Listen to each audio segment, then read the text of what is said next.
Wikipedia has gone on to become the world's single most important source of history, of information about the world. And so it's a problem that we ought to pay attention to when Larry Sanger himself says that Wikipedia is no longer a reliable source of honest information. Of honest information. Of honest information. Of honest information. And once again, that's a problem for all of us. This is one of those things that a lot of people, a lot of us who use Wikipedia have noticed. Well, wait a second, I know some facts that are somehow not in this entry, or they're playing up something that doesn't seem to be true, or this is highly politicized. You see the bigger picture here. What do you think is going on? Well, it's complicated. For one thing, Wikipedia allows anonymous contribution. And that means that because it's one of the most popular sources of information online, there's a natural incentive for governments and corporations, spies, even criminal operations to basically learn how to play the Wikipedia game. So it's opaque to me now how it really works. And what results is basically establishment views are the ones that you find pushed, yes. And they've completely abandoned the neutral point of view. That's a problem because, in my view, Wikipedia shapes this country's understanding of the world. It is the primary source of information for a lot of people, I would probably say most people actually, about history. So we need to fix this. How do you think that we would do that? Well, thanks for asking that. I don't know that there is a way to fix Wikipedia within Wikipedia. It's an institutionally conservative place. It must kill you as one of the people who founded Wikipedia, which has become this central part of our culture, of our intellectual life, weird as it is to say, to watch what's happened to it. How do you feel about that? I'm sorry, how do I feel about what? Your role in creating this thing that misleads the country. I'm embarrassed, to be quite honest, and I've said so for a long time. I've been a leading critic of Wikipedia for over a decade now, and I've been trying various things to try to improve on it. And I'm sorry to all the people whose reputations have been sullied by what I got started 20 years ago.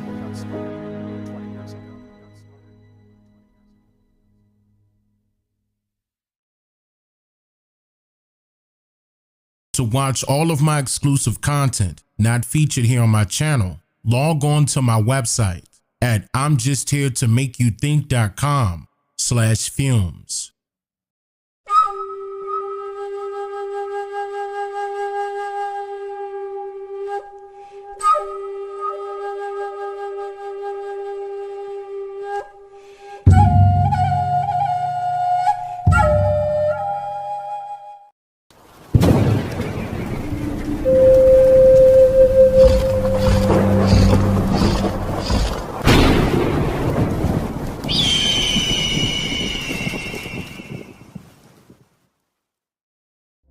Throughout today's society of America, the process of education is based solely on the credence to that which is most popular by public opinion, rather than which would be truthful by way of logical and critical thinking. Compulsory school curriculums in history, for example, derives from fabricated folktales that were authorized by manipulative social engineers of the 19th century. And their opinions alone are somehow credible and are unmolestedly deemed as historical facts without being constructively criticized or even publicly challenged for validation and accuracy. It's as if people now concluded that if something can be believed by the masses, then they should just tag along and follow the crowd and believe it too. But how did we, as a people, allow our history to be written solely on the basis of a stranger's opinion or by popular belief? Why would these strangers have a right, or even the knowledge for that matter, to tell the stories of our actual history here in America, when the truth is, those strangers were not living here with our indigenous ancestors to bear witness to any account to begin with?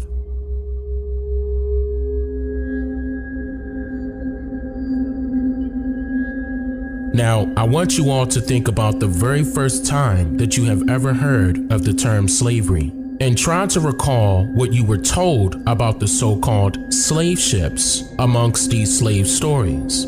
Many of you can recall hearing information given to you concerning the slave ships themselves, deriving from third-party sources, and maybe not your school initially.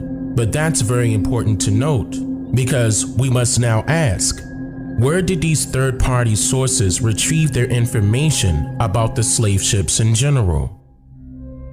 These third parties are things like books and movies and even the media that tends to give their cultivated possible descriptions of these so-called slave ships based merely on their perception of what they consider to be a fact, based on information taught by a stranger, or rather by someone else's opinion.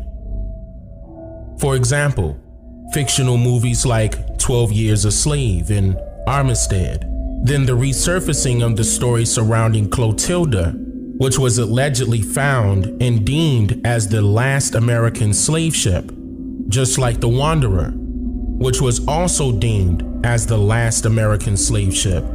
But yet, there are no viable remains of either ship or boat, just a story, in order to keep the idealism of slavery afloat. What all of these third-party sources have in common is that their stories tends to lead to a dead end when researching any publicly verifiable evidence to validate their claims made, along with validating their depictions of what a slave ship actually is. So, what's a depiction? A depiction is an old French word that is defined as a portrayal in picture or a representation in words, a portrait. What is also very important to note here is that by creating a portrait or a portrayal of a depiction, it does not have to be accurate. It is just meant to show a generalized likeness or an idea of something by way of imagination that is agreed upon. I want to stop right here for a quick second and go over. Notice how this says this is a description of a slave ship. Okay, now the image that we're seeing, they're talking about all of these so-called enslaved Africans being packed inside of a ship. Now, does this ship represent the so-called, well, they weren't even ships, they were boats. Number one, 15, 16, 1700s, you didn't get these types of boats until the 1800s. Before I go any further on that, just imagine that. How is that even feasible? When you're having no room to breathe, no nothing, no get up and pee, no water to drink to keep them alive. Because you know they're not gonna feed them no food. How is this making sense? And this is a description of a slave ship. Right here. This is, I'm sure you could type this in Google and this image will pop up. And this is what they're giving you. And you know, they create all these other museums for all this extraordinary stuff but they don't have a museum with something like this. Come on, man. How many people you think gonna survive like that? I want you to critically think about this for a second. Like, really think about this. Put this into your mindset. Would you survive this? Would you survive this? If you were, God forbid, captured by some anonymous so-called white people that don't speak your language, but they somehow managed to capture you and your family members. Matter of fact, your whole tribe. Let me back up. I just said some random white folks that don't speak your native tongue, but they're able to capture you and your family members, the whole tribe. And when I tell you that white supremacy is an illusion, that's what I'm talking about. You just handing them the power. Just giving it to them. See? And that forces you to not look at the bigger picture. Why would they give you an image like that saying, hey, this is how it went? Just think about that for a second. Why would they hand you an image like this and say, look, this is how it was? This is a description of a slave ship. They didn't even have ships. Keep in mind, during the time period that I'm referring to is the ones they want to say that's associated with the transatlantic slave trade during the 1600s and all the way to the late 1800s. These type of boats ain't become commercial until the mid to late 1800s. That's number one. Number two, how many of you think you about to fit on here? On top of your crew and hopefully some type of sources or resources rather, in order for y'all to stay afloat, to travel 40 to 50 days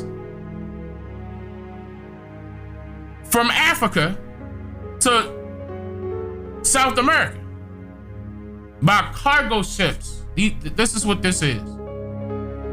This is a cargo ship. You transporting goods and people. Not just saying the people were the goods. You transporting both. So that's even more reason why this image wouldn't make sense. Who built the boat?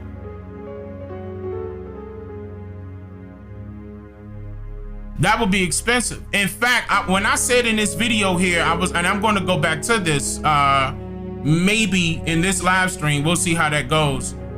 But I went to Mobile, Alabama myself. I traveled there, boots on the ground.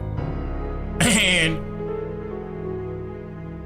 where they said they so-called discovered the last American slave ship, no, they didn't. No, they didn't. And it's in the same location as a shipwreck graveyard. So you could pick up any broken pieces of wood and say, here's the Clotilda, y'all. And I'm gonna show you that too. Watch. By documentation. I'm not playing. So they give you all these figures. Look, and I was just talking about this. They just give you all these figures to see this is how it went. This is the angles. Side by side, laying on their back. How does that make sense, y'all? How? And then don't get mad at me because I'm telling you to think about this stuff. No, when we came over, these white folks kidnapped us from, and I told you, I asked you before, these white folks captured you from who? Who captured you from who? And you talking about your ancestors and you ain't got nothing else to prove that story to be true, to be associated with your own individual family. You just fall right for it. And then we gonna blame the white man because he wrote it. No, but you fell for it. And you know how? They start you off at a very young age. They start you off in children. Remember, we had this conversation before. They start you off as children. Just like slavery, they started, the slaves were children. You couldn't really manipulate an adult like that until later on. You could definitely manipulate the children and mold them into however you want them to be. Am I lying? Am I making that up?